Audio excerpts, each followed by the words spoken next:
आज हम स्टार्ट करने वाले हैं चैप्टर 3 कंपनी फाइनल अकाउंट्स। अब ये चैप्टर और ये वीडियो में हम क्या कवर करने वाले हैं, चलो जान लेते हैं। टोटली आप ये वीडियो में इंट्रोडक्शन पाओगे कंपनी फाइनल अकाउंट का। क्या होता है कंपनी फाइनल अकाउंट, किस तरह से ये चैप्टर चलेगा, इस चैप्टर में क्या इंपॉर्टेंट है, एग्जाम में ये किस तरह से पूछा जाएगा, ये टोटली इस वीडियो में कवर किया है। तो मैं आपको बता दूं कि ये चैप्टर का वेटेज जो है वो टोटल 11 मार्क्स का है और एक ही सम आपको पूछा जाएगा और वो होगा फाइनल अकाउंट का सम। यहाँ पे ये चैप्टर में आपको बैलेंस शीट और प्रॉफिट एंड लॉस अकाउंट बनाना पड़ेगा, लेकिन कंपनीज एक्ट 2013 के हिसाब से। आपने जो फर्स्ट पार्ट में सेकंड चैप्टर किया था उस हिसाब से बैलेंस शीट और पीएनएल नहीं बनेगा, कंपनीज एक्ट के हिसाब से बनेगा। कंपनीज एक्ट 2013 का शेड्यूल 3 में डिफाइन किया हुआ है कि बैलेंस शीट और पीएनएल कैसे बनाएंगे, तो वो हम इस चैप्टर में सीखने वाले हैं। और इस इंट्रोडक्शन में बैलेंस शीट एंड लायबिलिटी का फुल कवरेज मैंने दिया है कि बैलेंस शीट में कितने हेड होते हैं, कितने मेन हेड होते हैं, उन मेन हेड का सब हेड क्या होता है, उन सब हेड की क्या खासियत है, वो सब मैंने इस वीडियो में कवर की है, जिससे आप गारंटीड नॉलेज आपको आ जाएगी एसेट एंड लायबिलिटी के। और मोस्ट इम्पोर्टेंट चीज मैं आपको बता रहा हूँ कि आपको मैंने ये इंट्रोडक्शन जो ये वीडियो है आप देख लोगे, उसके बाद आप डिस्क्रिप्शन में जाना, आपको डिस्क्रिप्शन में सम नंबर 4, 5, 6, 8, 9 और 10 की लिंक मिल जाएगी और वो भी आप देख लेना। आपको कोई भी रोक नहीं पाएगा एग्जाम में 11 मार्क्स 11 मार्क्स लेने से, ठीक है। तो फटाफट जाइए और मेरा इंट्रोडक्शन का वीडियो देखिए, बैलेंस शीट और लायबिलिटी का इंट्रोडक्शन और नॉलेज गैदर कर लीजिए और सारे सम्स जो है डिस्क्रिप्शन में वो मैंने दिए वो देख लीजिए और फटाफट से 11 मार्क्स आपके कवर कर लीजिए। तो चलो स्टार्ट करते हैं इंट्रोडक्शन से।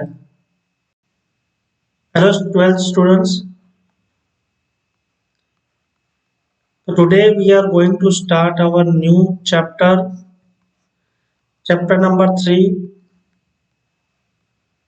company final account। ये चैप्टर का वेटेज एग्जाम में 11 मार्क्स का है और इस चैप्टर में से आपको एक ही सम आता है, only one sum, and that covers 11 marks. Okay, and ये सम जो आता है वो फाइनल अकाउंट के रिलेटेड आता है। यहाँ पे आपको एक प्रॉफिट एंड लॉस अकाउंट बनाना होता है और एक बैलेंस शीट बनानी होती है। Balance sheet and profit and loss account हम लेटर ऑन थोड़ा इंट्रोडक्शन में आपको दे दूं, फिर मैं आपको बताऊंगा कि बैलेंस शीट कैसे बनानी है and profit and loss account कैसे बनाना है। तो चलिए स्टार्ट करते हैं विद इंट्रोडक्शन। तो यहाँ पे जो चीज समझनी जैसी है कि इस चैप्टर में, in this chapter we shall discuss about preparation of balance sheet. हम ये चैप्टर में बैलेंस शीट कैसे प्रिपेयर करने हैं वो सीखेंगे, and statement of profit and loss of company as per Companies Act 2013। तो Companies Act 2013 में जो हम बैलेंस शीट और प्रॉफिट एंड लॉस अकाउंट बनाते हैं वो हम इस चैप्टर में सीखने वाले हैं। तो सबसे पहले आइए जान लेते हैं कि financial statement.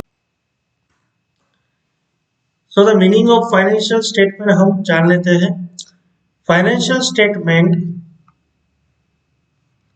a statement presenting accounting information in brief at the end of accounting process for an accounting period। अब क्या होता है फाइनेंशियल स्टेटमेंट, क्या होता है फाइनेंशियल स्टेटमेंट, वो होता है जो आपकी कंपनी का फाइनल रिजल्ट तैयार करता है। एक स्टेटमेंट जो हम, जिसे हम बैलेंस शीट कहते हैं, जिसे हम प्रॉफिट एंड लॉस कहते हैं, profit and loss account statement, तो वो दोनों स्टेटमेंट जो है वो डीप ब्रीफ एनालिसिस करके बनाया जाता है, जिसके बेसिस पे हम जान सकते हैं कि कंपनी का ट्रू एंड फेयर व्यू अभी क्या चल रहा है, उसकी पोजीशन क्या चल रही है, वो लो जा रही है कि वो हाई जा रही है। ठीक है। Financial statement provide information regarding financial result to its internal and external users. Financial statement क्या प्रोवाइड करती है?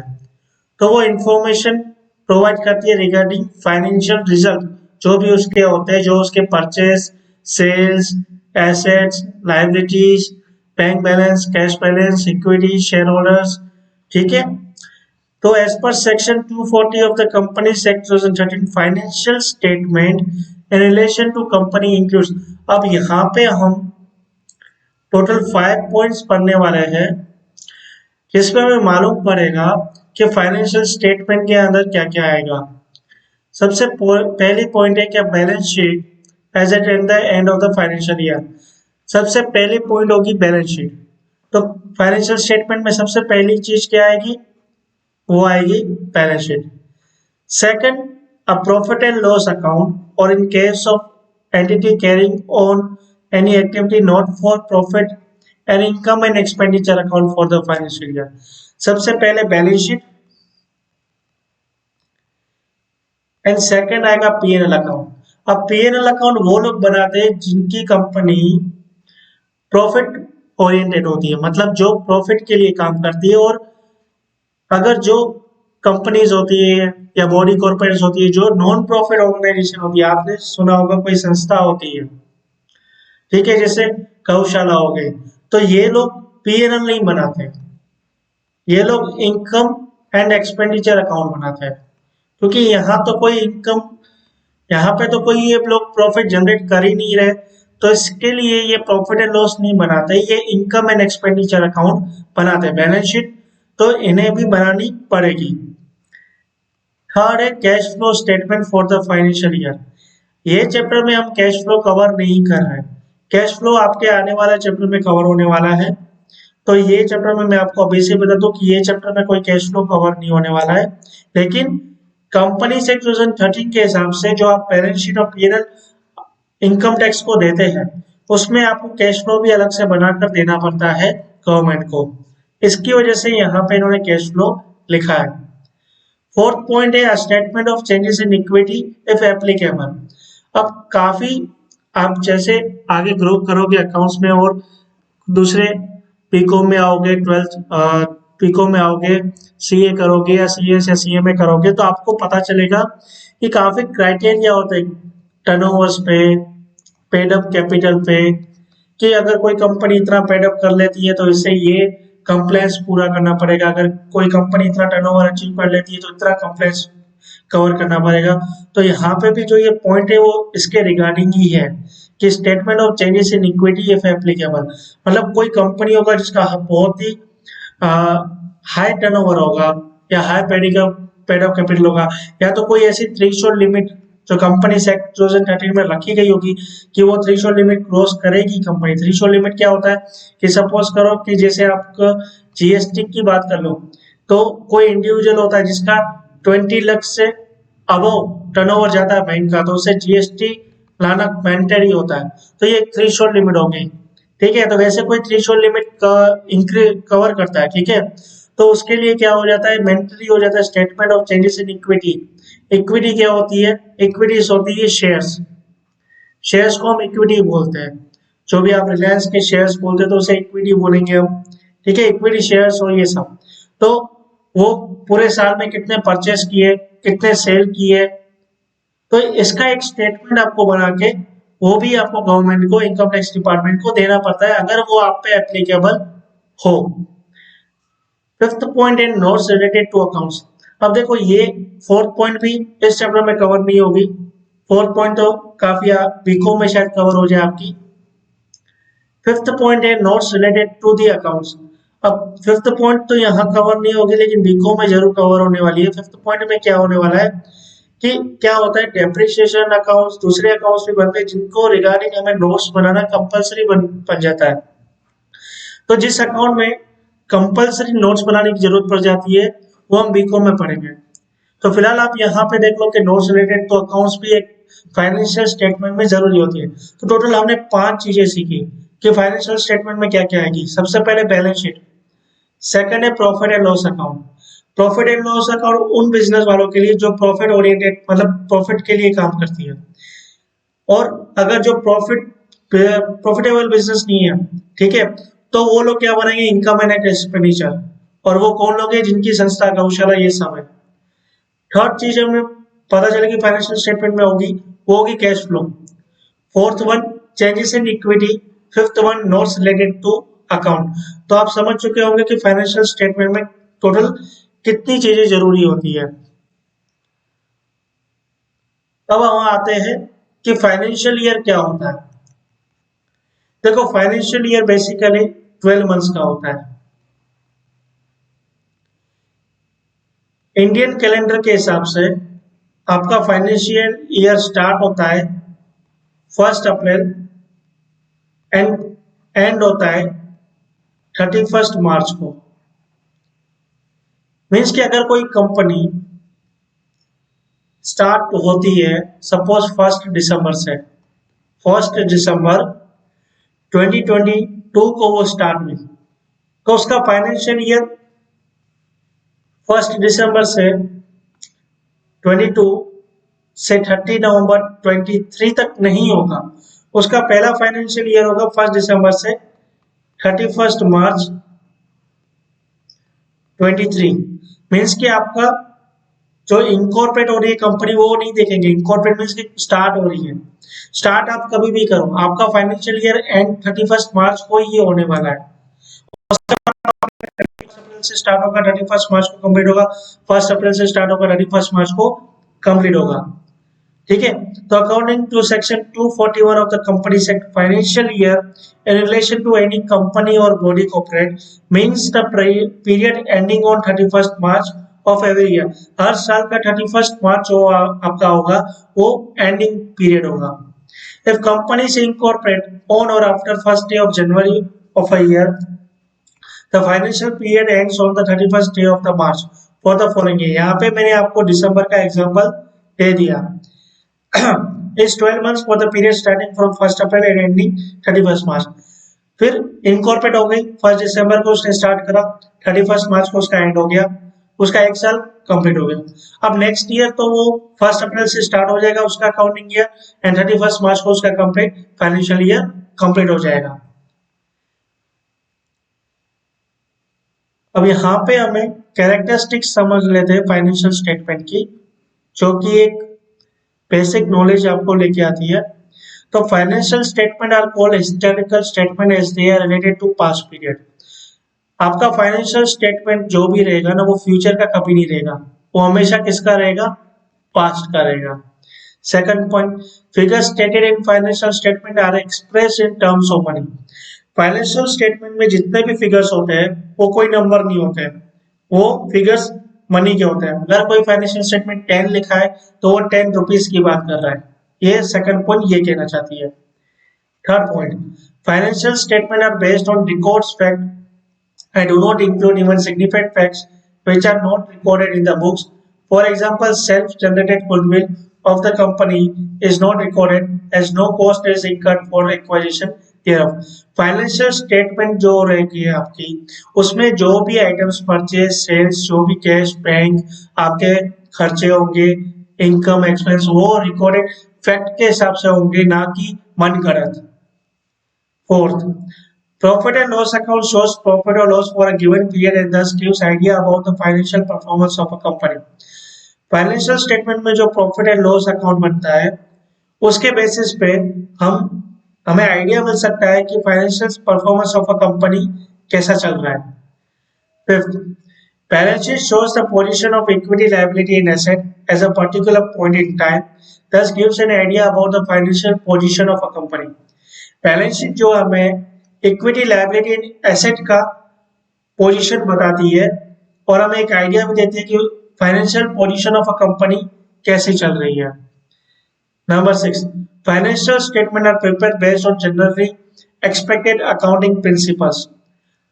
अब जो भी आपकी बैलेंस शीट मींस के फाइनेंशियल स्टेटमेंट बनता है वो टोटली अकाउंटिंग प्रिंसिपल को फॉलो करके ही बनता है।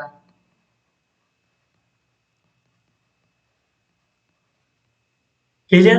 तो यहाँ पे हमने मीनिंग जान ली, यहाँ पे हमने कैरेक्टरिस्टिक समझ लिए, और इस चैप्टर में हमने करने क्या वाले वो भी समझ गए।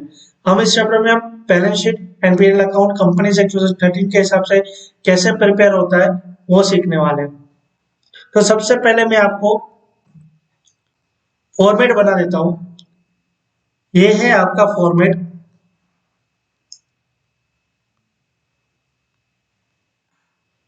ये आपका फॉर्मेट है प्रॉफिट एंड लॉस अकाउंट का, और ये आपका फॉर्मेट है बैलेंस शीट का।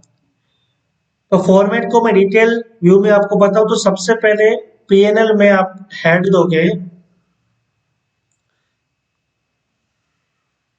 Statement of profit and loss of, suppose करो आपको ये एबीसी कंपनी के बारे में बात कर रहे हैं तो यहाँ पे हम लिखेंगे statement of profit and loss account of ABC limited for the year ending on 31/3/2017। यहाँ पे मैंने 2017 इसलिए लिखा है क्योंकि हम सपोज कर रहे हैं कि इसका अकाउंटिंग ईयर 31/3/2017 को खत्म हो रहा है। सपोज अगर मैं ये करंट ईयर की बात करूं जो 22-23 चल रहा है, तो 1 अप्रैल 22 से मेरा अकाउंटिंग ईयर स्टार्ट हुआ, जो अभी ये कंप्लीट होगा 31 मार्च 23 को। तो अगर कोई मुझे कहेगा 22-23 का मुझे फाइनेंशियल स्टेटमेंट दो, तो सबसे पहले मैं उसे प्रॉफिट एंड लॉस अकाउंट दूंगा और सेकंड बैलेंस शीट दूंगा। और क्या लिखूंगा? मैं लिखूंगा statement of profit and loss account of ABC limited for the year ending on 31/3/2023। तो आप हेडिंग समझ चुके हो। अब आपको टोटल 12 के बेस ऑफ व्यू से इतनी प्रॉफिट एंड लॉस की आइटम्स आने वाली है।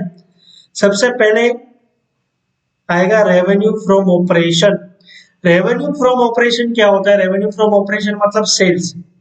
कंपनी का टोटली जो भी सेल्स होता है उसे हम रेवेन्यू फ्रॉम ऑपरेशन कहते हैं। वो आपका यहाँ पे दिखाया जाएगा। यहाँ पे देखिए आप पर्टिकुलर लिख लीजिए नोट नंबर, जो कि कोई यूसेज नहीं है आपको, लेकिन फिर भी आपको एग्जाम के पॉइंट ऑफ व्यू से आपको नोट नंबर का एक कॉलम बनाना पड़ेगा। अमाउंट यहाँ पे आप लिख दीजिए। फिर क्या करोगे, इसका टोटल आपको यहाँ लिखना है जोन 31/3, ये 31/3 आएगा। 31/3/2023 या कोई भी ईयर हो, वहां पे आपको क्या करना है, टोटल लिखना है। सबसे पहले रेवेन्यू फ्रॉम ऑपरेशन समझ लेते हैं। रेवेन्यू फ्रॉम ऑपरेशन क्या हो गया आपका? सेल। तो कोई भी कंपनी का सेल होगा वो यहाँ पे पुट डाउन करेंगे। सेकंड हो गया अदर इनकम। कोई भी इनकम जो सेल नहीं है, अब हमें पता कैसे चलेगा इस कंपनी की एक्चुअल ये सेल है कि अदर इनकम है? तो एग्जांपल ले लेते हैं कि कोई एक मोबाइल बनाने बेचने वाली कंपनी है, तो अगर वो मोबाइल सेल कर रही है तो उसके लिए मोबाइल क्या हो गया? उसके लिए मोबाइल हो गया सेल। अब मोबाइल सेल किया, अब क्या हुआ कि जहां पे उसकी शॉप थी वहां पे फर्नीचर था उसका किया हुआ। अब उसने सोचा कि ये फर्नीचर जो ओल्ड है इसको रिन्यू कर देता हूँ, रिनोवेट कर देता हूँ, ये फर्नीचर निकाल के नया फर्नीचर डालता हूँ। तो ये फर्नीचर उसने सोचा कि मैं किसी स्क्रैप वाले को बेच देता हूँ। तो वो फर्नीचर जैसे ही बेचता है और उसे स्क्रैप वाला 5,000 रुपीज देता है। तो क्या मुझे बताइए कि क्या ये इसका बिजनेस है फर्नीचर बेचना या मोबाइल बेचना? तो इसका बिजनेस मोबाइल बेचना है। तो जो मोबाइल बेचेगा वो टोटली इसकी क्या होगी? सेल। अदर देन मोबाइल जो भी ये सेल करता है वो इसकी अदर इनकम हुई। तो इस तरह की अदर इनकम हम यहाँ पे नोट डाउन करेंगे। फिर यहाँ दोनों का टोटल जो रहेगा 1+2 वो यहाँ पे आप नोट डाउन करोगे। अब फोर्थ जो आपका है वो होगा एक्सपेंस। जो टोटल हमारी एक्सपेंस यहाँ पे पुट डाउन की जाएगी। सबसे पहले एक्सपेंस है purchase of cost of goods sold. तो कॉस्ट ऑफ गुड्स सोल्ड आपका क्या होता है? Total purchase plus opening stock total. ये यहाँ पे ये 12th में नहीं आएगा आपको, इसमें totally cost of goods sold directly दिया जाएगा। कॉस्ट ऑफ गुड्स सोल्ड के लिए आपको एक रेशियो एनालिसिस का चैप्टर जो मैंने वीडियो बनाई है वो कवर किया है, उसपे आपको डिटेल में मैंने आपको COGS समझाया गया है, तो वो आप मेरी एक वीडियो देख लेना। अब मैं आपको समझा लेता हूँ परचेज जैसे सेल होती है। अब सपोज कर लो किसने फर्नीचर ओल्ड था, वो सेल कर दिया, अभी उसको सामने एक सेकेंड हैंड फर्नीचर मिला, अब उसने वो फर्नीचर खरीद लिया। अब फर्नीचर वो उसकी परचेज हुई, फर्नीचर उसकी परचेज नहीं हुई। उसकी परचेज क्या होगी, उसकी परचेज वो होगी जो ये सेल कर रहा है, जिसका इसका बिजनेस है। इसका बिजनेस मोबाइल का है, तो ये मोबाइल जो परचेज करके सेल करता है, तो परचेज जो उसने मोबाइल की है वो उसकी एक्चुअल परचेज हुई। तो वही परचेज यहाँ पे हम नोट डाउन करेंगे। और अगर सपोज आप पूछोगे कि फर्नीचर किया परचेज वो कहाँ जाएगा, तो वो आपका अदर एक्सपेंस में जाएगा।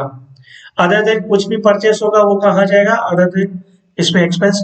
डेप्रिसिएशन, डेप्रिसिएशन क्या होता है, कोई भी आपकी एसेट होती है, सपोज कर लो कि अभी इसकी मोबाइल की शॉप थी, अभी ये फर्नीचर ही है, ये फर्नीचर आपकी क्या हो गई, एसेट हो गई। एक्सपेंस में तो नहीं जाएगा, ये एसेट में जाने वाला था, लेकिन कोई छोटी मोटी फर्नीचर ले लिया तो वो हम एसेट नहीं शो करते, हम एक्सपेंस में भी शो कर देते हैं। अब डेप्रिसिएशन क्या होता है, कोई भी एसेट होती है आपकी, उस एसेट, अब सपोज करो कि आपने एक बाइक परचेस की, अब बाइक की करंट वैल्यू 50,000 है।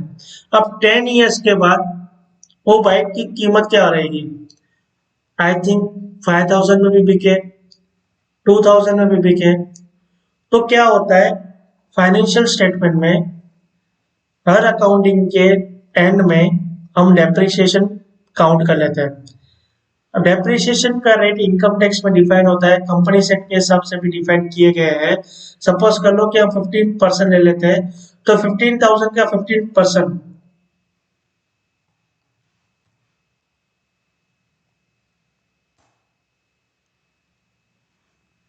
15,000 का 15% जो आपका रहेगा 7,500, वो हम एसेट में से लेस कर देंगे। इन शॉर्ट में आपको कहूं तो depreciation is a type of expense, ठीक है, वो हम एसेट पे निकालते हैं। तो हो गया डेप्रिसिएशन। अब फाइनेंस कॉस्ट, फाइनेंस कॉस्ट क्या होती है कि कोई भी बिजनेस आप रन करने के लिए मार्केट से लोन भी लेते हैं, गवर्नमेंट से लोन लेते हैं। अब उस लोन पे जो भी इंटरेस्ट लगेगा या कोई भी एक्सपेंस लगेगा, उन एक्सपेंस को और उन इंटरेस्ट को हम क्या कहेंगे, फाइनेंस कॉस्ट। तो फाइनेंस कॉस्ट में वो सब कवर होता है। अब employee benefit expense, employee benefit expense क्या रहेगा आपका, एम्प्लॉय बेनिफिट जो भी आप एम्प्लॉय के ऊपर खर्चे करते हो, जैसे कि salary, bonus, wages, wages and salary is one kind of same term, ठीक है, सेम वर्ड, ये सैलरी बोलो या वेजेस बोलो एक ही बात है।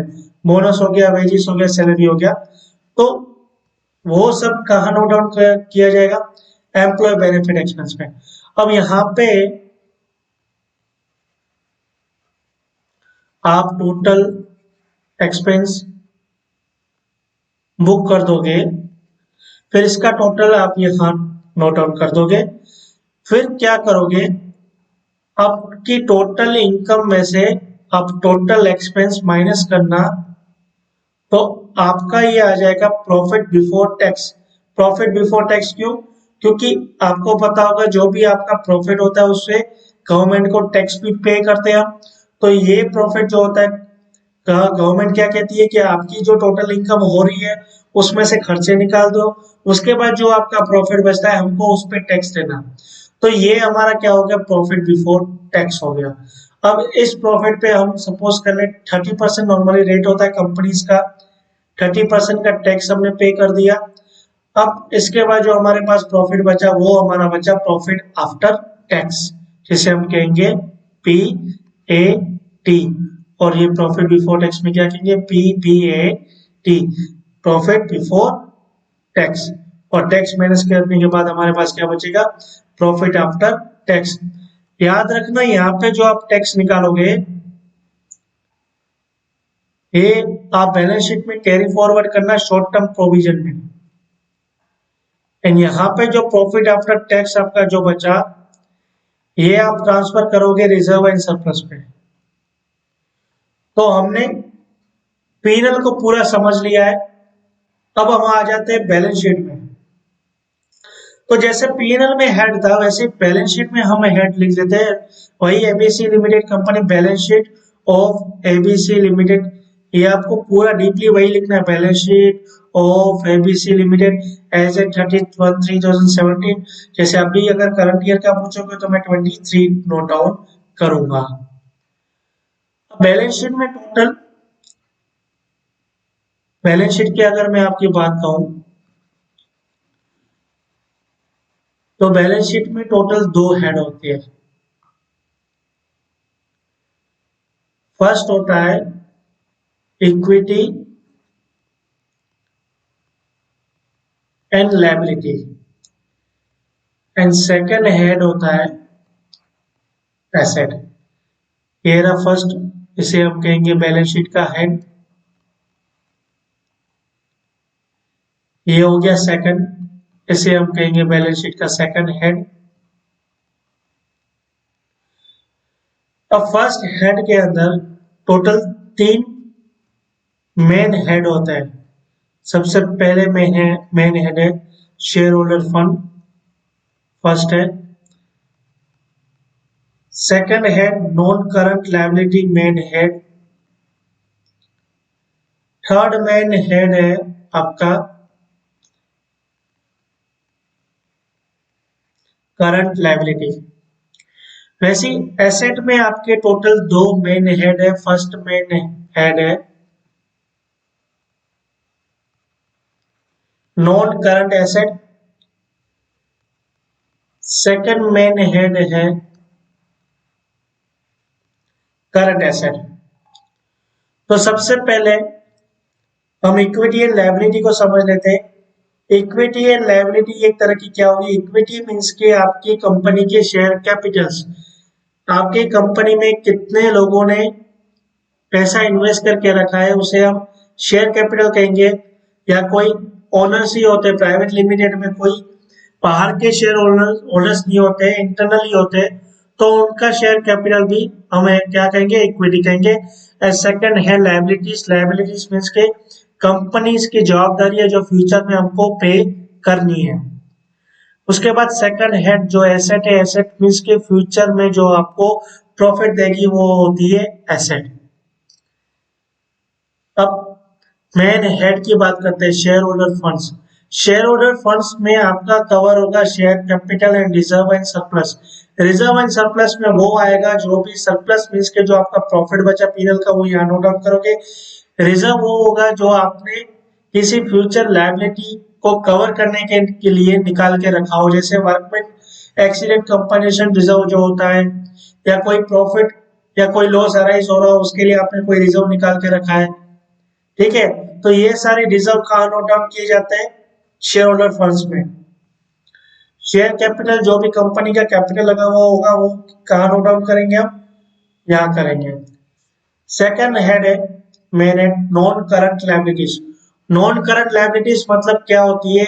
ऐसी लायबिलिटीज जो बियॉन्ड 1 ईयर हो, मतलब 1 साल या 1 साल से ज्यादा चलने वाली हो, उन लायबिलिटीज को हम क्या कहेंगे? Non current liabilities. जैसे बैंक की लोन हो गई जो कि 1 ईयर से ज्यादा चलने वाली हो, जिसे हम टर्म लोन कहते हैं। डिबेंचर्स हो गए, प्रोविडेंट फंड्स हो गए, पब्लिक डिपॉजिट हो गई, जो अभी आगे हम और डिस्कस करने वाले हैं, इलस्ट्रेशन के सब करेंगे उसमें। तो नॉन करंट लायबिलिटीज के अंदर टोटल 3 सब हेड है, इनको सब हेड बोलते हैं। पहला सब हेड है लॉन्ग टर्म बोरोइंग्स, सेकंड है other long term liabilities and third है लॉन्ग टर्म प्रोविजंस। अब इनके अंदर कौन सी लायबिलिटीज आएंगी वो हम आगे डिस्कस करेंगे। आपको यही फॉर्मेट याद करना है और यही फॉर्मेट अगर आप याद करोगे तो एग्जाम में कोई दिक्कत नहीं आएगी आपको सब करने में। अब यहाँ पे थर्ड आपका करंट लायबिलिटी में कवर हो रहा है। टोटल 4 सब head, short term borrowings, trade payables, other current liabilities, short term provisions, total 4। ये आपको रट्टा मार लो या समझ के रख लो। ठीक है, शॉर्ट टर्म प्रोविजंस में क्या होगा? जो भी छोटी छोटी प्रोविजन हमने बना के रखी होगी जो 1 साल के अंदर ही कवर हो जानी है, तो उसे हम शॉर्ट टर्म प्रोविजन कहेंगे, जैसे कि ऑडिटर की फीस और ये सब। अदर करंट लायबिलिटीज क्या होगी, कोई भी ऐसी लायबिलिटी जो 1 साल के अंदर कवर हो जाती है, जैसे क्रेडिट कार्ड के बिल्स, बैंक बॉडी और ये सब। ट्रेड पेबल्स आपका क्या हो गया, सन्ड्री क्रेडिटर्स हो गया, या कोई भी ऐसे क्रेडिटर्स जिनको आपको पैसे देने के बाकी रहते हो। शॉर्ट टर्म बोरोइंग्स, कोई भी ऐसी छोटी मोटी लोन जो आपने लेके रखी हो, उसे हम जो 1 साल के भीतर ही कंप्लीट हो जाती हो, वो हम शॉर्ट टर्म बोरोइंग्स में पुट डाउन करेंगे। अब आ जाते हैं non current asset. Non current asset भी ऐसी एसेट होती है जो 1 साल से ज्यादा चलने वाली हो, जैसे कि फिक्स एसेट। फिक्स एसेट के अंदर दो है, टेंजिबल एंड इनटेंजिबल। टेंजिबल मतलब आपको पता होगा जिसे हम छू सकते हैं और एक प्लेस से दूसरे प्लेस में मूव ऑन कर सकते हैं। इनटेंजिबल ऐसे कि जो दिखती नहीं है लेकिन वो उसकी वैल्यू होती है, जैसे कि ट्रेडमार्क, गुडविल। क्लियर। फिर आती है नॉन करंट इन्वेस्टमेंट्स, ऐसी इन्वेस्टमेंट जो 1 साल से ज्यादा चल रही हो, आपकी government security, bonds etcetera. Long term loan and advance, किसी को आपने लोन देके रखी है या किसी को आपने एडवांस देके रखा है जो 1 साल से ज्यादा चलने वाला है, वो यहाँ पे पुट करेंगे। अदर नॉन करंट एसेट, जो इन दोनों तीनों के हेड के अंदर नहीं आएगा, वो आप क्या डाल दोगे, अदर नॉन करंट एसेट में डाल देना। इसके बाद आती है आपकी करंट एसेट। करंट एसेट मतलब भीतर 1 साल के अंदर ही आपकी वो एसेट है वो आपको प्रॉफिट देके खत्म हो जाए, जैसे कि करंट इन्वेस्टमेंट्स, कोई भी ऐसी इन्वेस्टमेंट जो 1 साल के अंदर खत्म हो जानी है। इन्वेंटरीज, जिसको हम स्टॉक कहते हैं। ट्रेड रिसीवेबल्स, जो आपके डेटर्स होते हैं। Cash and cash equivalent, cash balance. Short term loan and advance, जो जिसको आपने ये जैसे एम्प्लॉयज के लोन्स होते हैं, आपने 10,000 दिए, नेक्स्ट सैलरी में आप काट देते हो, वो short term loan and advance में कवर किए जाते हैं। अदर करंट एसेट, कोई भी एसेट जो इन सब में कवर नहीं हो रही है, वो आप कहाँ डाल दोगे, अदर करंट एसेट में डाल दोगे। तो यहाँ पे हमने बैलेंस शीट और पीएनएल कवर कर लिया। अब पीएनएल को ये जो फॉर्मेट दिया है, ये आप स्क्रीनशॉट ले लीजिए। आप यही याद कर लोगे तो आपको एग्जाम में दिक्कत नहीं आएगी। ये बैलेंस शीट है। बैलेंस शीट आप एक बार देख लीजिए। बैलेंस शीट भी आप ये लर्न कर लोगे तो एग्जाम में कोई भी दिक्कत नहीं आएगी। इससे बाहर की बैलेंस शीट नहीं जाने वाली है, गारंटी। तो अभी यहाँ पे हम इलस्ट्रेशन करेंगे जिससे आपका और डाउट्स क्लियर होंगे।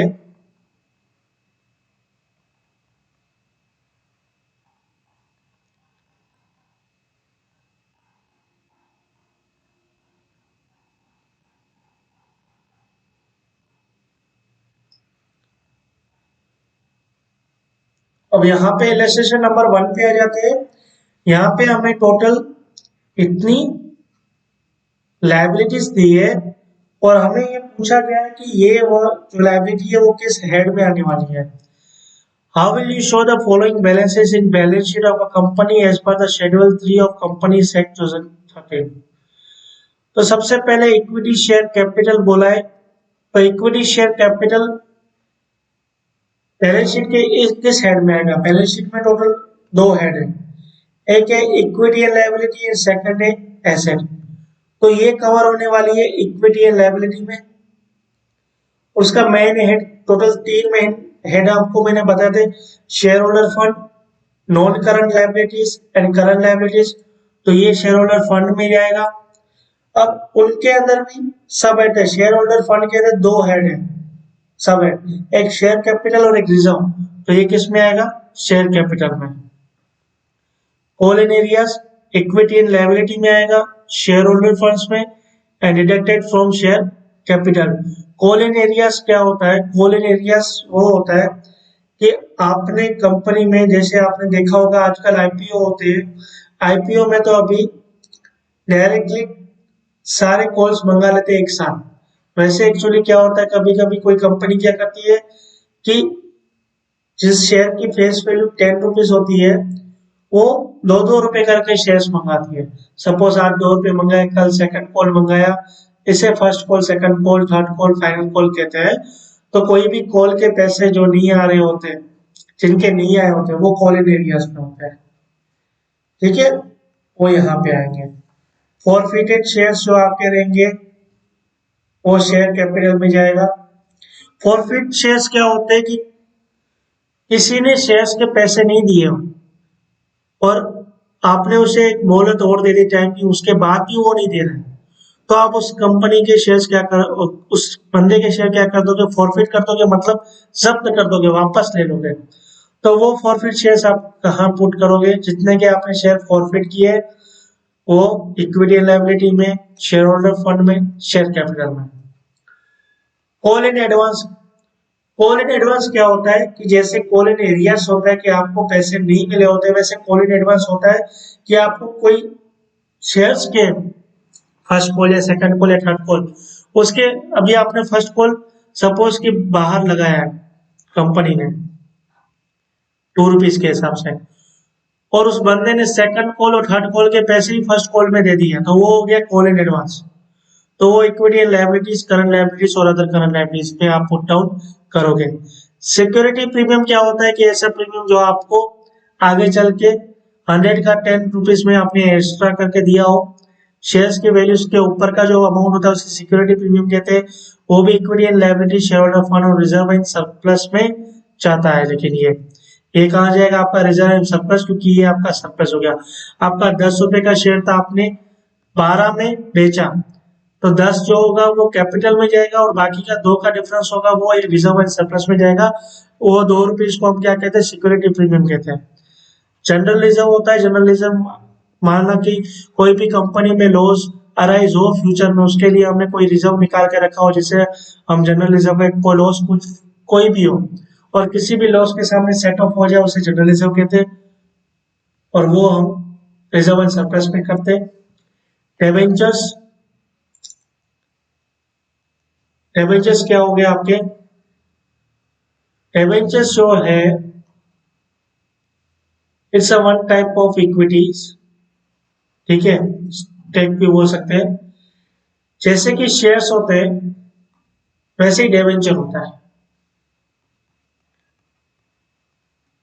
शेयर्स इक्विटी होते हैं और रिस्की होते हैं, उनको पैसे मिले ना मिले शेयर होल्डर्स को, लेकिन जो भी कंपनी के डिबेंचर्स परचेस करता है उससे गारंटीड डिबेंचर्स मिलते हैं। डिबेंचर्स कन्वर्टेबल भी होते हैं, डिबेंचर्स नॉट कन्वर्टेबल भी होते हैं, वो हम लेटर ऑन पढ़ेंगे। लेकिन डिबेंचर्स इस टाइप ऑफ क्या होता है, स्टेक आपका कंपनी का। ये भी क्रेडिटर्स क्या होगा, क्रेडिटर्स वही कंपनी के जो जिन्होंने कंपनी के लिए अपना मतलब कि जिसने आपने कंपनी ने जिनसे परचेस करके रखा है वो भी क्रेडिट पे, वो भी क्या हो गया आपके क्रेडिटर्स हो गए। लॉस एज पर स्टेटमेंट और इसको छोड़ दो आप।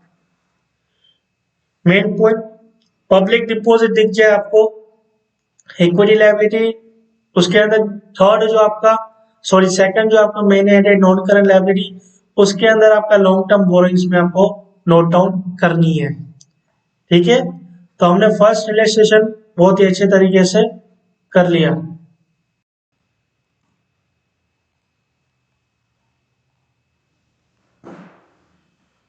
तो आइए स्टार्ट करते हैं इलस्ट्रेशन नंबर 2 से। तो इलस्ट्रेशन 2 में भी हमें पॉइंट दी गई है। अब यहाँ पे मैं आपको बता दूं इलस्ट्रेशन नंबर 1 में जो हमने कवर की थी उसमें मोस्ट इंपोर्टेंट पॉइंट याद रखने जैसी है, वो जनरल रिजर्व है, debentures, creditors, public deposit, security premiums and equity share capital. ये मोस्ट इंपोर्टेंट पॉइंट्स है। अब इलस्ट्रेशन नंबर हम 2 पे आते हैं। 2 पे हमारे लिए मोस्ट इंपोर्टेंट पॉइंट रहेगी bond, bills payable, bank OD, reserve fund, advance received outstanding interest on debenture. इतनी नहीं रहेगी खास और टर्म लोन। चलो, तो सबसे पहले हम प्रपोज यूनिट को छोड़ दो, ये इतना ख्याल नहीं है आपके एग्जाम के लिए। सेकंड अनक्लेम डिविडेंड देख लेते हैं। अनक्लेम डिविडेंड क्या होता है कि ऐसा डिविडेंड जिसे क्लेम नहीं किया गया, वो आएगा equity and liability. Balance sheet का head equity and liability, main head current liability, sub head other current liabilities. फिर थर्ड है बॉन्ड। बॉन्ड आपका आएगा इक्विटी लायबिलिटी में, non current liability main head and sub head कौन सा हो गया, लॉन्ग टर्म बोरोइंग्स। तो बॉन्ड जो है, बॉन्ड क्या होते हैं, बॉन्ड वो होते हैं जो हमने सॉरी हम कंपनी यहाँ पे, तो किसी ने हमारे कंपनी के बॉन्ड परचेस करके रखे हो bond is just type of a document, money document जिसको हम कह सकते हैं। बिल्स पेबल, ऐसे बिल्स जो हमें पे करना बाकी हो, ऐसे बिल्स पेबल कहाँ होंगे? बैलेंस शीट का हेड कहूँ तो इक्विटी लायबिलिटी, मेन हेड कहूँ तो current liability, and sub head कहूँ तो ट्रेड पेबल्स में। ठीक है, ट्रेड पेबल्स में। डिवेंचर्स जो आपका रहेगा वो इक्विटी लायबिलिटी में, share holder funds, reserve surplus. Debenture मैंने आपको समझा, सॉरी ये डिवेंचर रिडेम्पशन रिजर्व है, ये छोड़ दीजिए, ये इतना इंपॉर्टेंट नहीं है। टर्म लोन जो है, टर्म लोन क्या हो जाती है? जो 1 साल से ज्यादा की लोन हो। फिर अब यहाँ पे कोई क्लैरिफिकेशन नहीं है कि बैंक की क्या है, तो हम ये वो नहीं देखने वाले हैं, सिर्फ टर्म लोन है। टर्म लोन जो आपकी रहेगी वो लॉन्ग टर्म बोरोइंग्स रहेगी, लॉन्ग टर्म बोरोइंग्स सब हेड में। एंड मेन हेड कौन सा आ गया आपका? Non current liabilities. And balance sheet का हेड क्या आ जाएगा? Equity and liabilities. Reserve fund, reserve fund आपका आएगा रिजर्व एंड सरप्लस में। रिजर्व फंड ऐसा फंड जो आपने कोई फ्यूचर अनसर्टेनिटी के लिए बचा कर रखा हो, उसे हम क्या कहेंगे? Reserve fund. एट है एडवांस रिसीव फ्रॉम कस्टमर, कोई भी कस्टमर के ब्याह, जो भी आपका कस्टमर है उसे आपको एडवांस मिल चुके हैं, पहले से पैसे मिल चुके हैं, पहले सेल्स से पहले पैसे मिल चुके हैं, तो वो आप कहाँ शो करोगे? देखो लायबिलिटी में तो शो करना ही है। मेन ऐड होगा आपका करंट लायबिलिटी, सब ऐड होगा आपका अदर करंट लायबिलिटी में।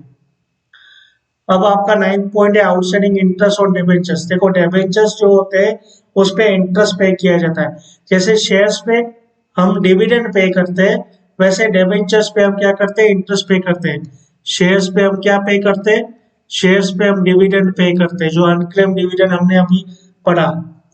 और डिबेंचर्स पे हम क्या पे करते हैं? डिबेंचर्स पे हम इंटरेस्ट पे करते हैं। शेयर्स पे डिविडेंड पे करते हैं वो फिक्स नहीं होता, लेकिन डिबेंचर्स पे हम इंटरेस्ट पे करते हैं वो फिक्स होता है। अब डिबेंचर्स का जो नेक्स्ट चैप्टर करेंगे वहां पे हम कवर कर लेंगे कि कितना रेट फिक्स होता है और किस तरह से फिक्स होता है। अब यहाँ पे आउटस्टैंडिंग वर्ड है, आउटस्टैंडिंग वर्ड मतलब कि हमें पे करना बाकी है। तो क्या पे करना बाकी है? Interest on debenture. तो जो भी पे करना बाकी होता है वो इक्विटी एंड लायबिलिटी में आता है। और मेन हेड हो गया आपका करंट लायबिलिटी, और सब मेन हेड हो गया आपका, सब हेड जो बोलते हैं उसका हो गया वो आपका आएगा अदर करंट लायबिलिटी में। अब लास्ट है आपका 10th bank OD. Bank OD क्या होगी? बैंक एक फैसिलिटी देती है ओवरड्राफ्ट, मीन्स कि आपका हर एक बैंक लिमिट देती है कि आप 1 लाख तक आपके बैलेंस नहीं हो, फिर भी आप 1 लाख तक ज्यादा यूज कर सकते हो, और उस पर बैंक क्या करती है? बैंक इंटरेस्ट चार्ज करती है। ठीक है, हर एक बैंक अपने कस्टमर्स को उसके जो भी आप उनकी वैल्यू होती है बिजनेस की, ठीक है, उसके हिसाब से बैंक को नहीं देती है। अब वो हमें लायबिलिटी में शो करते हैं, और वो करंट लायबिलिटी हुई हमारी मेन एंड आपकी कौन सी हुई? Current liability. और करंट लायबिलिटी के अंदर कौन सा सब हेड है? Short term borrowings. तो यहाँ पे हमने ये पॉइंट कवर कर लिए सारे लायबिलिटीज के। अब उसके बाद हम इलस्ट्रेशन 3 पे आते हैं और पॉइंट्स कवर करते हैं। ये डिबेंचर रिडेम्बर वो छोड़ दीजिए, इंपॉर्टेंट नहीं है आपके एग्जाम पॉइंट ऑफ व्यू से। कैश क्रेडिट फ्रॉम बैंक, ये आपकी क्या हो गई? ये बैंक ओडी हो गई एक तरह से। क्या हो गई ये आपकी? Bank OD. Provision for tax important है, rent received in advance important है, शॉर्ट टर्म लोन इंपॉर्टेंट है, प्रोविजन फॉर ग्रेजुएटी इतना इंपॉर्टेंट नहीं है, फिर भी समझ लेंगे अपन। Workman accident compensation fund important है, प्रेफरेंशियल कैपिटल इंपॉर्टेंट है, जीआर इंपॉर्टेंट है, प्रीमियम और डिवेंचर ये इतना इंपॉर्टेंट नहीं है, फिर भी समझ लेंगे। Sorry, call in advance on share ये भी इतना इंपॉर्टेंट नहीं है, लेकिन फिर भी हम समझ लेते हैं ये होता क्या है। फर्स्ट को तो छोड़ दो, ये डिवेंचर वाले चैप्टर में हम कवर करेंगे। सेकंड है cash credit from bank. Cash credit from bank आपका क्या हो गया? मैंने आपको पहले ही कहा था, ये आपकी एक तरह की बैंक ओडी हो गई। बैंक ओडी को हम दूसरे शब्दों में कहे तो कैश क्रेडिट फ्रॉम बैंक ही हो गया। तो ये इक्विटी एंड लायबिलिटीज जिसे हम कवर करेगा मेन हेड में करंट लायबिलिटीज, और सब हेड में कहाँ पुट करेंगे हम? शॉर्ट टर्म बोरोइंग्स में। किस तरह से हम ये अमाउंट डालेंगे, ये मैंने आने वाले जो सम्स है इस चैप्टर के मोस्ट इम्पोर्टेंट सम वो सब कवर किए हैं, और उन सब के वीडियो की लिंक मैंने डिस्क्रिप्शन में डाल दी है। और आप ये पूरा इंट्रोडक्शन देख लो, उसके बाद वो आप सारे वीडियोस भी देख लेना, आपको पूरा चैप्टर कवर हो जाएगा और आप 11 मार्क्स गारंटीड कवर करोगे। उसके बाद थर्ड है provision for tax. Provision for tax जो आपका रहेगा,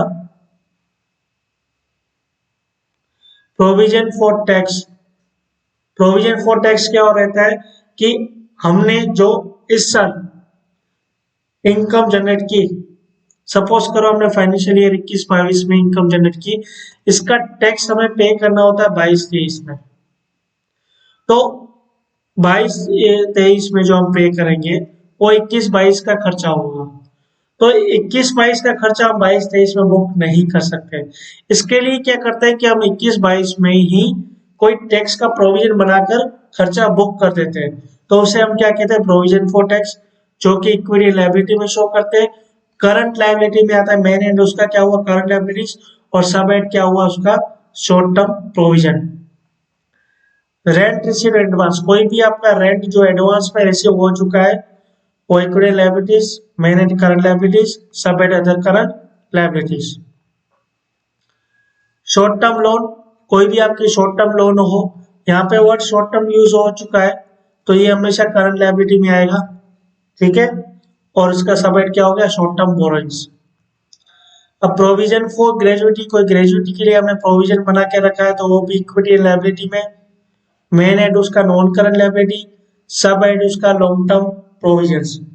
workman accident compensation fund, workman के लिए जो हमने कंपनसेशन फंड बना के रखा हो वो इक्विटी लायबिलिटी में आएगा। मेन हेड उसका सब शेयर होल्डर फंड हो गया, एंड सब हेड उसका क्या हो गया, reserve and surplus. Preference share capital भी जो आपका रहेगा, जैसे हमने अभी इक्विटी जो रहते हैं वो share capital, equity share capital होता है, एक आपका होता है प्रेफरेंस शेयर कैपिटल, और एक हमने डिबेंचर पढ़ा। डिबेंचर और प्रेफरेंस शेयर्स भी एक तरह के सेम होते हैं, इन पे हमको इंटरेस्ट मिलता है और एक वो इंटरेस्ट फिक्स्ड होता है, और ये दोनों एक सिक्योर इन्वेस्टमेंट होते हैं जो हमें इन्वेस्ट करने के बाद मार्केट का सिचुएशन कुछ भी हो और हमें उतना ही रिडीम मिलता है, ठीक है।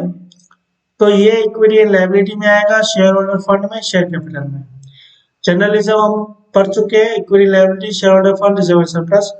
प्रीमियम को छोड़ दीजिए, कॉल इन एडवांस भी छोड़ दीजिए, लेकिन एक बार समझ रहे तो कॉल इन एडवांस क्या हो गया वो हमें रीड कर चुके हैं, जो हमें शेयर्स का कॉल जो है वो एडवांस में मिल चुका हो। अब हम पढ़ने वाले हैं इलस्ट्रेशन नंबर 4। अब ये सम है और ये सम मैंने सम नंबर 4 का वीडियो डिस्क्रिप्शन में डाल दिया है, आप जाके देख लीजिए। अब हमने लायबिलिटीज कवर कर ली है, इसलिए हम अब आएंगे एसेट में। अब एसेट की चीजें कवर करेंगे, इलस्ट्रेशन नंबर 6। अब एसेट में आपको लैंड एंड बिल्डिंग दी है, इंपॉर्टेंट है। शेयर्स ऑफ सिक्योरिटी कंपनी इतना इंपॉर्टेंट नहीं है, डेबिट डेटर्स इंपॉर्टेंट है, closing stock important, short term investment जिसपे एसेट टिक कर रहा हूँ वो इंपॉर्टेंट होगा, custom deposit, trademark, prepaid, bills receivable. Stores and ये इतना इंपॉर्टेंट नहीं है, फिर भी करवा लूंगा। लोन टू एम्प्लॉयज इतना इंपॉर्टेंट नहीं है, करवा लूंगा। गवर्नमेंट सिक्योरिटी इंपॉर्टेंट है, प्रीपेड टैक्स इतना इंपॉर्टेंट नहीं है, करवा लूंगा। फिक्स डिपॉजिट विद बैंक ये भी इतना इंपॉर्टेंट नहीं है, करवा लेते। 18 करवा लूंगा, इंपॉर्टेंट है। लोन टू डायरेक्टर्स ये इतना इंपॉर्टेंट नहीं है, फिर भी करवा लूंगा मैं। एंड 20 क्या है, इन्वेस्टमेंट इन प्रोविडेंट फंड, ये भी इतना इंपॉर्टेंट नहीं है, फिर भी मैं आपको समझा देता हूँ। सबसे पहले लैंड एंड बिल्डिंग क्या हो गई, आपकी कंपनी की जो भी बिल्डिंग है जिसपे आप काम कर रहे हैं वो आपकी हो गई एसेट।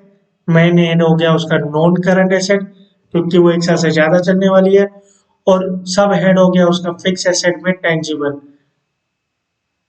लैंड एंड बिल्डिंग आपकी क्या होती है, फिक्स एसेट होती है। टेंजिबल क्यों, क्योंकि हम उसे छू सकते हैं, भले मूव नहीं कर सकते लेकिन हम उसे छू सकते हैं, हम उसे देख सकते हैं।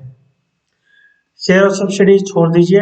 डेटर्स क्या हो गए, कस्टमर्स जिनको आपने उधार पे माल बेचा है, करंट एसेट में आएंगे। ये सब चीजें एसेट में आएंगी तो ये मैं रिपीट नहीं करूंगा, इनका मेन हेड आपको बता दूंगा और सब हेड बता दूंगा। मेन हेड करंट एसेट और सब head trade receivable. Closing stock आपकी बिजनेस जो भी आपकी कंपनी का है उसका क्लोजिंग स्टॉक, करंट एसेट में आएगा इन्वेंटरीज में। शॉर्ट टर्म इन्वेस्टमेंट ऐसी इन्वेस्टमेंट जो आपने शॉर्ट टर्म पीरियड के लिए की हो, और current asset current investment. Bank balance आपका current asset cash and equivalent. Goodwill जो आपकी है वो नॉन करंट एसेट में आएगी, और इंटेंजिबल एसेट है ये, क्या है ये, इंटेंजिबल, और ये किधर आएगी, नॉन करंट एसेट में। फर्नीचर आपका एसेट है, टेंजिबल फिक्स एसेट में आएगा। कस्टम डिपॉजिट है जो कि आपका नॉन करंट एसेट में, long term loan and advance में आएगा। ट्रेडमार्क वो भी आपका नॉन करंट एसेट में आएगा, और जिसको हम फिक्स एसेट इंटेंजिबल में करेंगे। प्रीपेड इंश्योरेंस प्रीमियम, कोई ऐसा इंश्योरेंस प्रीमियम जो आपने पहले से पे कर चुके हो, वो हम अदर करंट एसेट में डालेंगे, और उसका मेन एड करंट एसेट है। बीआर उसका main head current asset, sub head trade receivable. Stores and spare parts ये आपका करंट एसेट इन्वेंटरी में आएगा। Loan to employee non current asset में आएगा, long term loan and advance में जाएगा। गवर्नमेंट सिक्योरिटीज को छोड़ दो अभी फिलहाल। प्रीपेड टैक्स, कोई भी टैक्स जो आपने प्रीपेड कर दिया वो current asset other current asset में शो करेंगे हम। फिक्स डिपॉजिट को छोड़ दो, आप खाली एक से याद रखो ना, फिक्स डिपॉजिट आए ना वो non current asset non current investment में डाल देना, ये वाला शब्द नहीं यूज करेंगे, ये लोग फिक्स डिपॉजिट यूज करेंगे। लूज टूल्स आपका इन्वेंटरी में आएगा। Loan to directors short term loan and advance में आएगा। इन्वेस्टमेंट इन प्रोविडेंट फंड और non current asset non current investment में आएगा। कोई भी पीएफ में आपने इन्वेस्टमेंट किया है वो आपका नॉन करंट एसेट हुआ, और नॉन करंट इन्वेस्टमेंट में शो करोगे आप उसको। अभी यहाँ पे हम 20 और करने वाले हैं एसेट की पॉइंट्स, और ये लास्ट है, ठीक है। Loose tools, lease hold asset, ये इतना इंपॉर्टेंट नहीं है। डिबेंचर छोड़ दो, ये इंपॉर्टेंट नहीं है। इलेक्ट्रिसिटी डिपॉजिट है। डिबेंचर ऑफ अदर कंपनी छोड़ दो। एडवांस गिवन टू क्रेडिटर्स ये कर लो। कॉपीराइट कर लो। Debenture discount to be write off during the year, इतने इंपॉर्टेंट नहीं है। Units of mutual fund for short period, share of other companies, WIP, vehicle, cheque received from debtors, इसको हम BR कहेंगे। Interest accrued on investment, computer software, rent paid, machinery and machinery sold to be sold during next year. ये loose tools आपका आ गया current asset में, inventory में, जो आपको मैंने पहले वाले रजिस्ट्रेशन में करवा दिया। लीज होल्ड एसेट जो आपकी रहेगी वो नॉन करंट एसेट में जाएगी। Fix asset tangible. Lease hold asset क्या होती है, ऐसी एसेट जो हमने लीज पे लेके रखी है। रेंट जो रेंट पे लेके रखते हैं वो 11 महीने का एग्रीमेंट होता है। लीज होल्ड क्या होती है, जो लॉन्ग पीरियड के लिए 5 इयर्स 10 इयर्स के लिए हमने लेके रखी हो। डिबेंचर्स छोड़ दीजिए। इलेक्ट्रिसिटी डिपॉजिट, जो भी आप जब कभी भी आप न्यू कनेक्शन लेते हो इलेक्ट्रिसिटी का, तो PGVSL या जैसे हमारे यहाँ पश्चिम गुजरात विच कंपनी चलता है, हर एक एरिया का पश्चिम उत्तर उस हिसाब से UG से गुजरात है तो हमारे गुजरात में G आ गया, ठीक है। तो अलग अलग नाम दिए गए होते हैं। तो नया कनेक्शन लगाते हो तो वो आपसे डिपॉजिट लेते हैं, जिसे हम इलेक्ट्रिसिटी डिपॉजिट कहते हैं, और वो आप main head non current asset में रखना, क्योंकि वो 1 साल से ज्यादा ही चलने वाला, जब तक आपका कनेक्शन है तब तक वो डिपॉजिट रहने वाली है, और वो long term loan and advance में शो करेंगे। इसे छोड़ दीजिए। एडवांस गिवन टू क्रेडिटर्स, कोई क्रेडिटर्स को आपने, जिनसे आपने उधार में माल लेते हो, उनको आपने पहले से पैसे दे चुके हो एडवांस में, वो करंट एसेट में शो करना, short term loan and advance में। कॉपीराइट्स जो होते हैं वो एसेट नॉन करंट एसेट में, इंटेंजिबल आपकी एसेट होती है कॉपीराइट, इसे छोड़ दीजिए। यूनिट्स ऑफ म्यूचुअल फंड, कोई म्यूचुअल फंड आपने लेके रखे हैं जो कि शॉर्ट टर्म के लिए लेके रखे हैं, तो करंट एसेट में शो करना, करंट इन्वेस्टमेंट में, इसे छोड़ दीजिए। और WIP वर्क इन प्रोग्रेस, कोई आपका चल रहा हो, सपोज करो कि लाख का आपने स्टॉक लेके रखा है, 50,000 का आपने बेच दिया है, 25,000 का स्टॉक पड़ा है, और 25,000 का ऐसा स्टॉक पड़ा है जो आधा बना हुआ है और आधा बनना बाकी है, वो आपका हो जाता है वर्क इन प्रोग्रेस, वो आप करंट एसेट में इन्वेंटरी में शो करोगे। व्हीकल आपकी टेंजिबल एसेट होगी। चेक रिसीव्ड फ्रॉम डॉटर्स आपका करंट एसेट कैश इक्विवेलेंट में शो करोगे। इंटरेस्ट अक्रूड और इन्वेस्टमेंट, अक्रूड मतलब को कोई ऐसी इन्वेस्टमेंट जिसपे इंटरेस्ट हमारा अक्रूड हो चुका है, जो कि आपको मिलने वाला नेक्स्ट ईयर है या तो विद इन ईयर है, मतलब 12 महीनों के अंदर मिल जाएगा, तो वो current asset, other current asset में आप शो करोगे। कंप्यूटर आपका टेंजिबल एसेट हो गया, फिक्स एसेट। कंप्यूटर सॉफ्टवेयर आपका इनटेंजिबल फिक्स एसेट हो गया। तो ये जो मैं लैपटॉप यूज कर रहा हूँ वो मेरे लिए क्या हो गई, टेंजिबल एसेट। अब इसके अंदर जो भी मैं माइक्रोसॉफ्ट ऑफिस और ये सब यूज करता हूँ वो हमारे लिए क्या हो गया, इनटेंजिबल एसेट हो गया। मतलब मैंने माइक्रोसॉफ्ट खुद तो परचेज करके रखा नहीं है, कोई सॉफ्टवेयर मैं परचेज कर रहा हूँ अपना ये वीडियोस बनाने के लिए, वो सब, तो वो मेरे लिए क्या हो गई, इंटेंजिबल एसेट हो गई। रेंट जो आपने पे कर दिया वो एडवांस में, तो वो आप current asset other current asset में शो करना। मशीनरी आपकी टेंजिबल हो गई, और machinery to be sold next year वो आप current asset other current asset में शो करोगे। तो हमने करंट एसेट मतलब एसेट के भी सम कर दिए, हमने लायबिलिटी के भी सम कर दिए इलस्ट्रेशंस। अब ये इलस्ट्रेशंस करने के बाद हमें पता चला कि कौन सी एसेट किस हेड में आएगी, कौन से बैलेंस शीट हेड में जाएगी, कौन से बैलेंस शीट के हेड के बाद उसके मेन हेड में जाएगी, और उस मेन हेड में से किस सब हेड में जाएगी। अब हम करने वाले सम्स, और उन सम्स पे हम फोकस करेंगे, ये सब पॉइंट्स पे, और हम बनाएंगे बैलेंस शीट और पीएनएल अकाउंट। सारे सम्स की वीडियो की लिंक मैंने आपको डिस्क्रिप्शन में प्रोवाइड कर ली है, आप जाके देख लीजिए और फटाफट कवर करिए आपके 11 मार्क्स एग्जाम में। गारंटीड, मैं आपको गारंटीड कहता हूं कि अगर आपने इंट्रोडक्शन देख लिया है और आपने डिस्क्रिप्शन में जो भी वीडियोस है वो देख ली है, तो आप guaranteed 11 marks. Thank you. So फटाफट वो वीडियोस देख लीजिए, और आपको वीडियो पसंद आया हो तो प्लीज लाइक करिए और सब्सक्राइब करिए इस चैनल को, और आने वाले अपडेट पाने के लिए आप बेल आइकन को जरूर दबाना।